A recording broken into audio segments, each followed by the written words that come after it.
Student, तो मैं सुषमा, हमारी ये चल रही है जूलॉजी की क्लास जिसमें हम जो चैप्टर पढ़ रहे हैं that is neural control and coordination. तो इस चैप्टर का अपने आप में ही बहुत ज्यादा वेटेज है, हर एक इम्पोर्टेंट लाइन है यहाँ पर जो हमारे नीट के पॉइंट ऑफ व्यू से बहुत ज्यादा इम्पोर्टेंट है। हमने इस चैप्टर में देखा किस तरीके से ह्यूमन का नर्वस सिस्टम होता है, एक न्यूरॉन सेल का स्ट्रक्चर क्या कैसे होता है, उस स्ट्रक्चर के अलावा यहाँ पे नर्वस सिस्टम की क्या क्या डिफरेंट पार्ट होते हैं जैसे सेंट्रल नर्वस सिस्टम या फिर पेरिफेरल नर्वस सिस्टम। तो इसी चैप्टर को हम आगे कंटिन्यू करते हुए आज इसका मोस्ट इम्पॉर्टेंट यदि हम एक टॉपिक देखें that is generation and conduction of nerve impulse. इस टॉपिक को बच्चों में बहुत ध्यान से पढ़ना है क्योंकि कई बार ये बहुत कॉम्प्लिकेटेड हो जाता है हमारे लिए, लेकिन नीट के पॉइंट ऑफ व्यू से ये काफी वेटेज रखने वाला अपना टॉपिक है।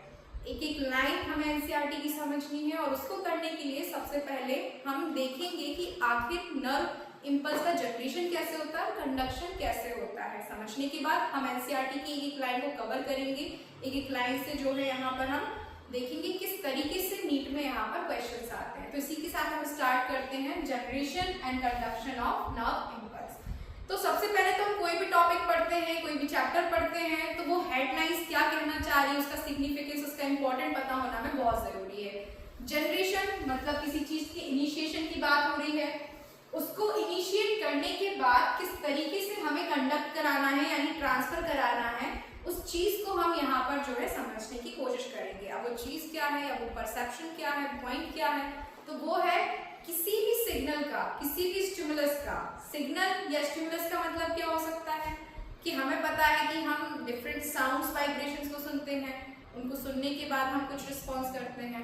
मान लीजिए किसी ने टच किया तो हम उसके पर्सपेक्टिव में कुछ हमारी बॉडी रिस्पॉन्स करती है, या फिर मान के चलिए कोई टेम्परेचर है, कोई गर्म चीज आपने छू ली है, आपको सिग्नल जाता है और आप तुरंत वहां से हाथ हटा लेते हैं, राइट। तो सिग्नल टच के फॉर्म में हो सकता है, टेम्परेचर के फॉर्म में हो सकता है या डिफरेंट साउंड वाइब्रेशंस के फॉर्म में हो सकता है। तो हमारे सेल किस तरीके से, सेल इट मींस कि नर्व सेल किस तरीके से सिग्नल जनरेट करते हैं उस स्टिमुलस के लिए और किस तरीके से वो सिग्नल जो है ट्रांसफर किया जाता है अलोंग द न्यूरॉन सेल कि वो एक रिसेप्टर ऑर्गन से कहां पर आपका टारगेट ऑर्गन तक वो सिग्नल पहुंच सके, राइट।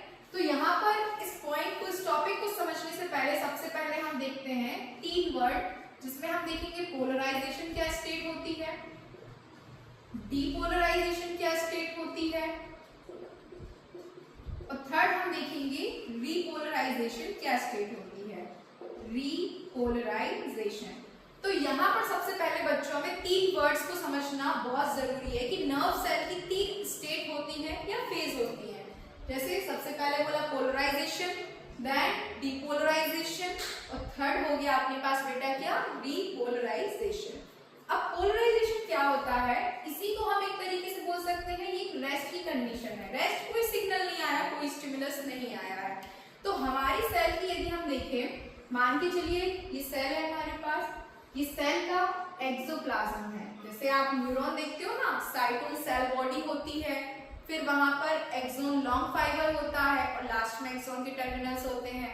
एक्सोन के अंदर, सेल के अंदर जो फ्लूइड भरा हुआ है उसको हम क्या नाम देते हैं बेटा, एक्सोप्लाज्म। यानी ये सेल की कहाँ की बात हो रही है बेटा, इनसाइड कंडीशन की बात हो रही है।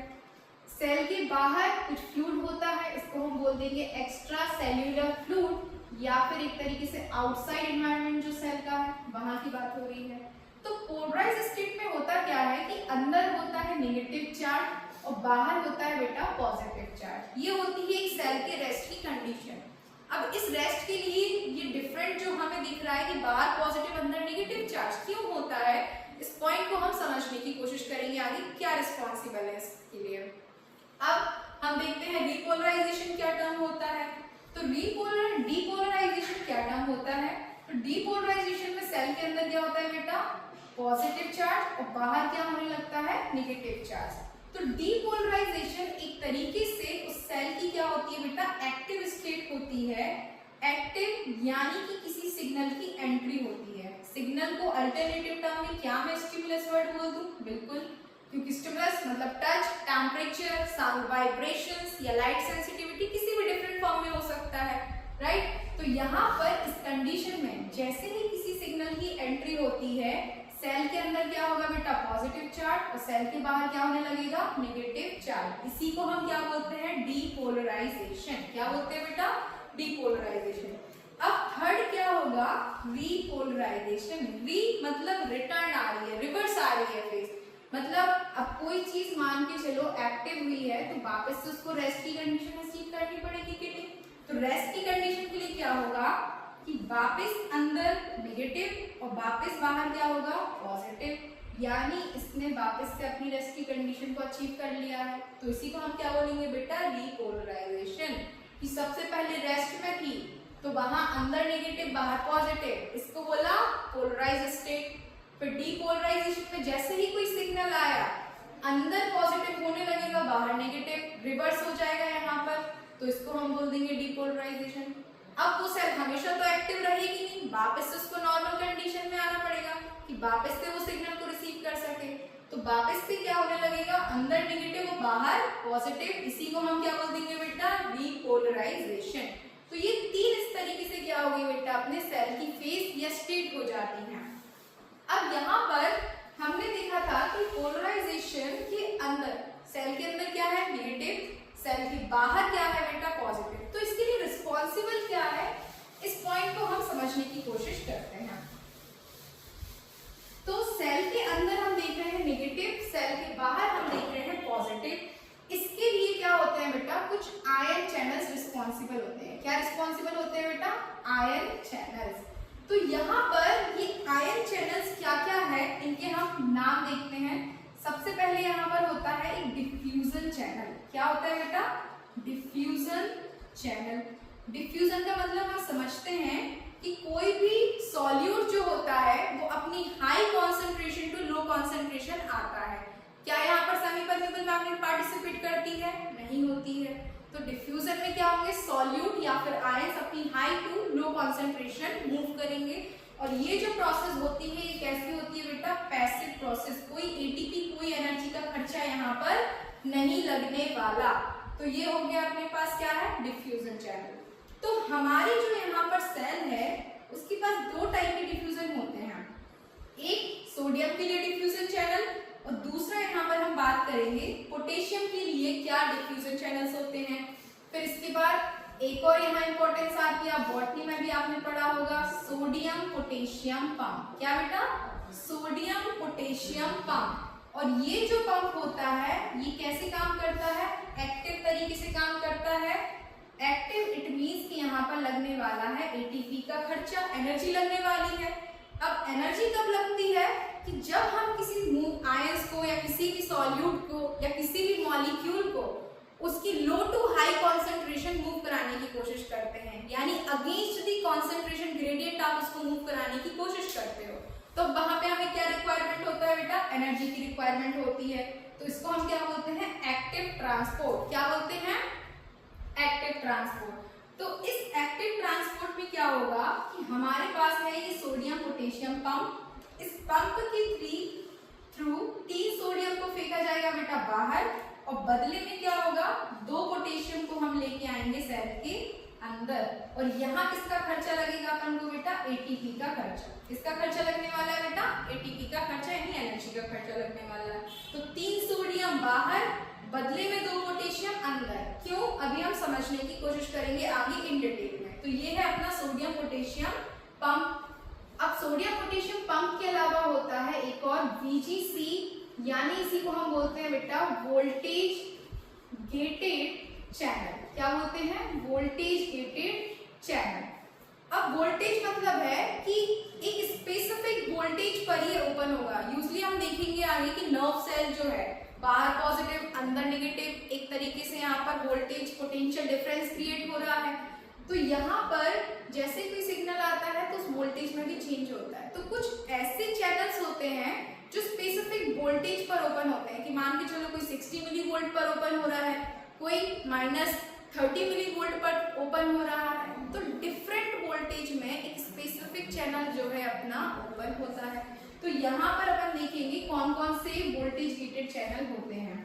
एक होता है यहाँ पर बेटा सोडियम VGC, एक अपने पास होता है यहाँ पर पोटेशियम VGC, और एक हम यहाँ पर देखेंगे कैल्शियम VGC।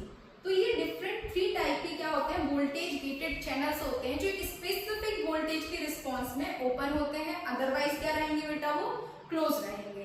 तो यहाँ पर ये 3 आयन चैनल्स हैं जो किसी भी नर्व सेल के या सेल के पोलराइजेशन के लिए रिस्पॉन्सिबल होते हैं। तो यहाँ पर ये हो गए बेटा आयन चैनल्स की बात। अब सबसे पहले एनसीईआरटी की हमारी एक लाइन कहती है कि neurons are excitable because they are in polarised state. क्या लाइन है अपनी, हम इसको एक बार लिख लेते हैं। Neurons are excitable because they are in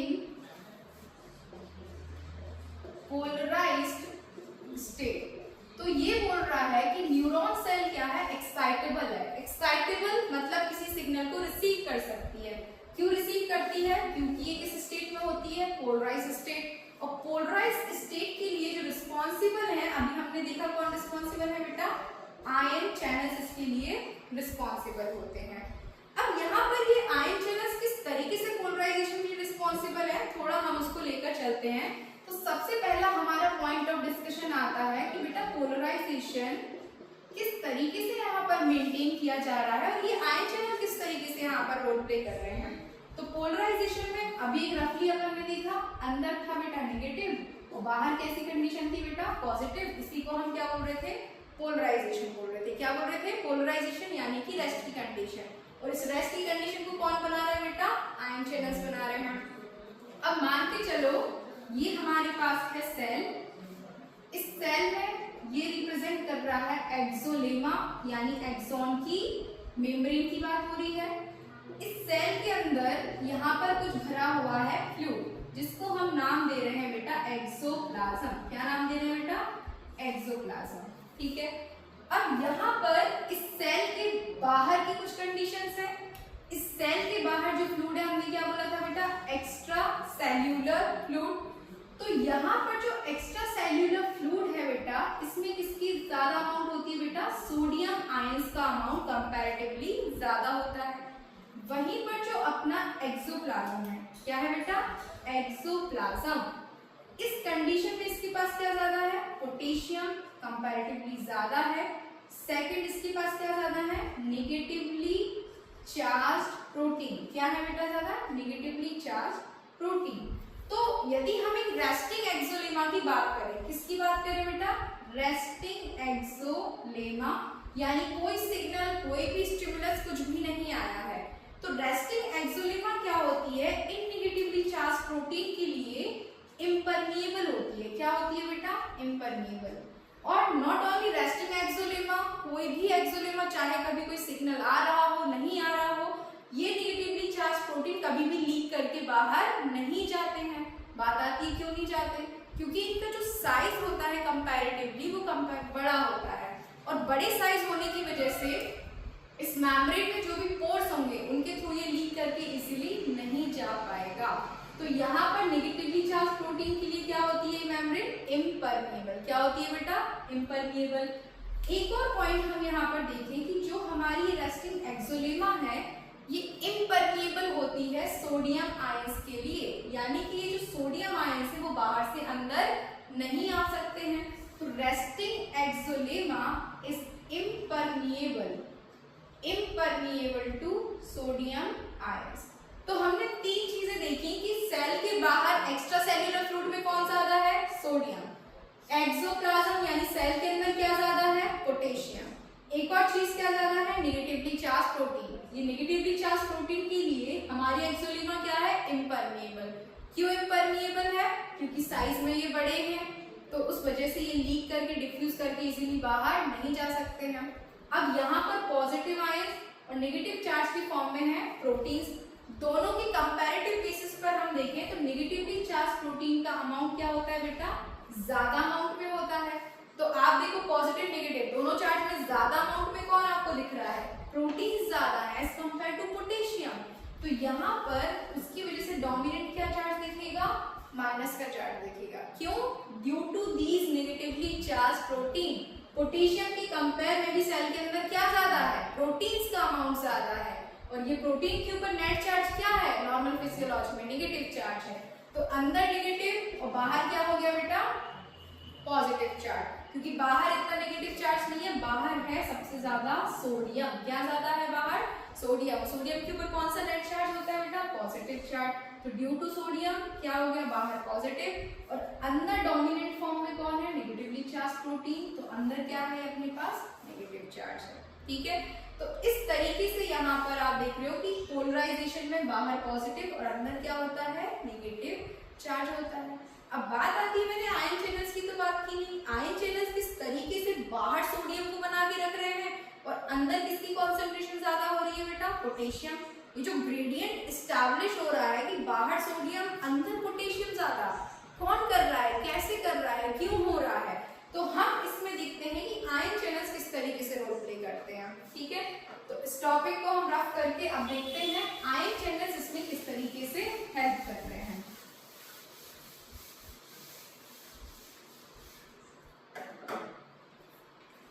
तो यहाँ पर अपना टॉपिक क्या चल रहा है बेटा, इसके सब टॉपिक पोलराइजेशन।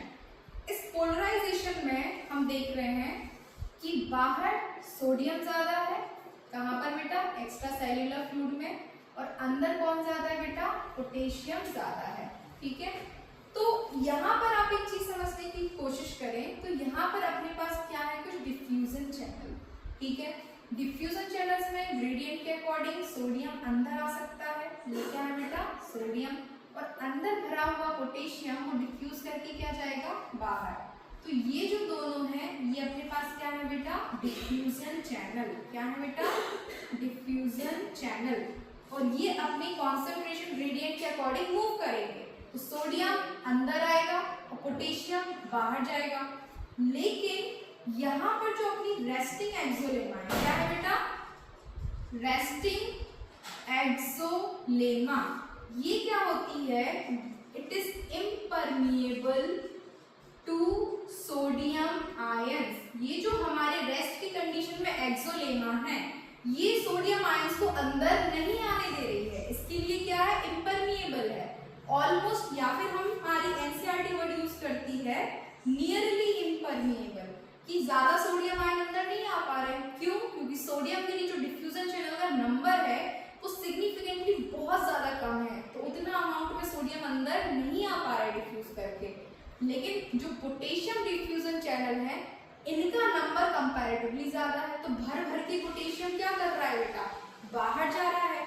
तो इसी ग्रेडियंट को हमें मेंटेन और एस्टैब्लिश कराना है, तो यहाँ पर रोल आता है सोडियम पोटेशियम पंप का। ये क्या है बेटा, सोडियम पोटेशियम पंप।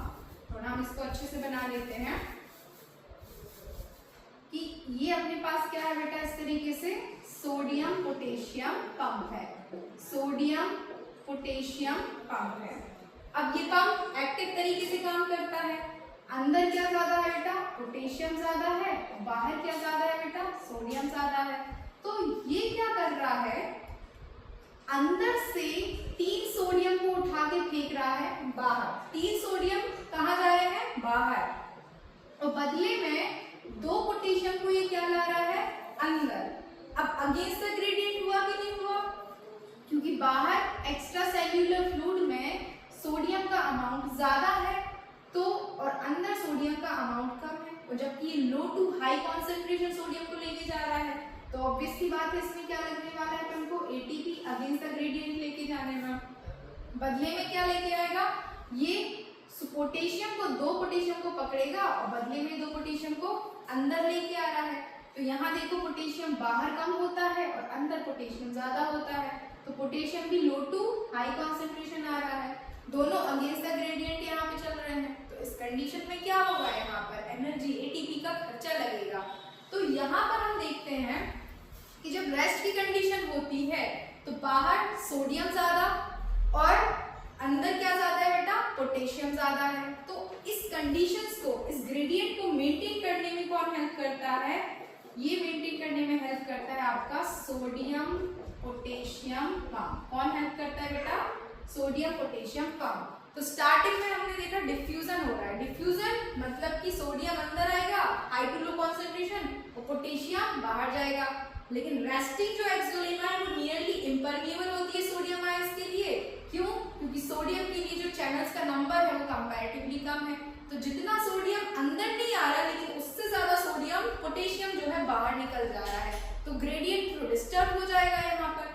तो इसी ग्रेडियंट को मेंटेन करने आया कौन? Sodium potassium pump. कौन आया? Sodium potassium pump. अब क्या होगा ये पंप की हेल्प से कि ये बदले में 3 सोडियम को उठाएगा और ये बाहर फेंक देगा।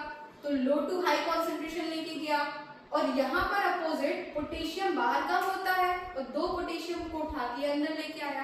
तो लो टू हाई कॉन्सेंट्रेशन आ रहा है, यहाँ भी यहाँ आगे इसका ग्रेडियंट जा रहा है। तो इसमें क्या लगा अपने पास बेटा? एटीपी।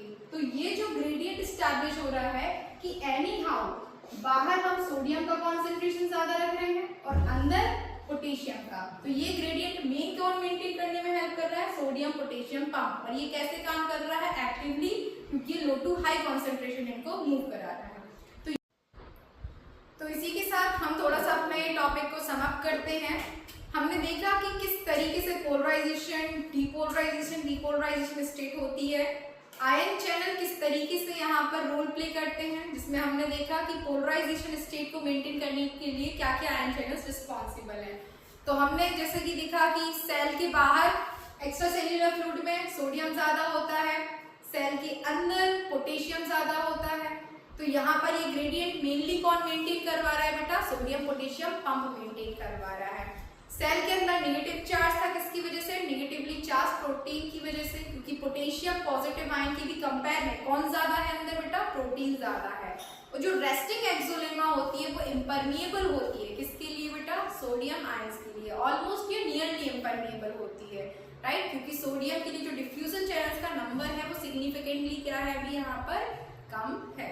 तो इसी के साथ हम पोलराइज स्टेट समाप्त करते हैं। इसके बाद डिपोलराइजेशन क्या होता है, डिपोलराइजेशन क्या होता है, किस तरीके से सिग्नल आने पर चेंजेस होते हैं इसकी कॉन्सेंट्रेशन में, वो हम नेक्स्ट वीडियो में कंटिन्यू करेंगे। चलिए।